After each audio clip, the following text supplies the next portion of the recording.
বিকেল গড়িয়ে সন্ধ্যা হতে চলল। মেয়েটা এক মনে বাহিরের দিকে তাকিয়ে আছে। প্রয়োজন ছাড়া কোনো কথা হয়নি তার সাথে। অবশ্য আমার আগ্রহ কম কথা বলার জন্য, তাই কথা হয়নি। আচমকা মেয়েটি হেসে হেসে বলল, পৃথিবীর মানুষগুলো কত বৈচিত্র্যপূর্ণ।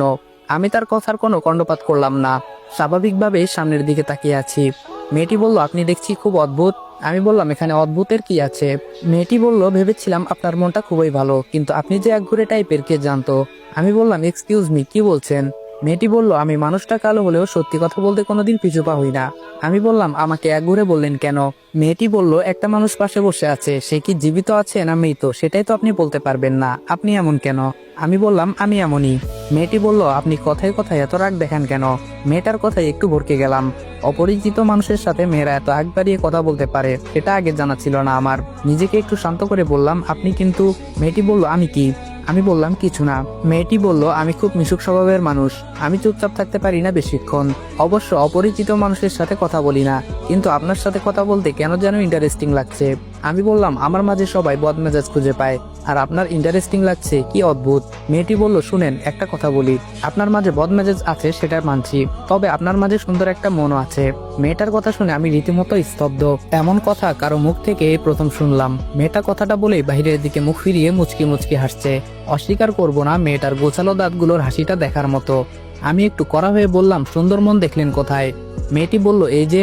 দুষ্টু লোকগুলো যখন আমার দিকে অন্যরকম ভাবে তাকিয়েছিল, এটা আপনার কাছে ভালো লাগেনি, তাই সাদের সিটটা ছেড়ে দিলেন। এ থেকে কি বোঝা যায়? মেয়েটা কিভাবে বুঝতে পারলো আমি বুঝলাম না, তবে সে বিচক্ষণ আর বুদ্ধিমতী, ভালোই অনুমান করতে পেরেছি। তবুও আমি একটু কঠিন সুরে বললাম, দাঁড়িয়েছিলেন তাই সিটটা ছেড়েছি, এর মানে এটা নয় যে আমি ছেলেটা ভালো। মেয়েটি বলল, সেটা তো দেখলাম। আচ্ছা, আপনার নামটা কি?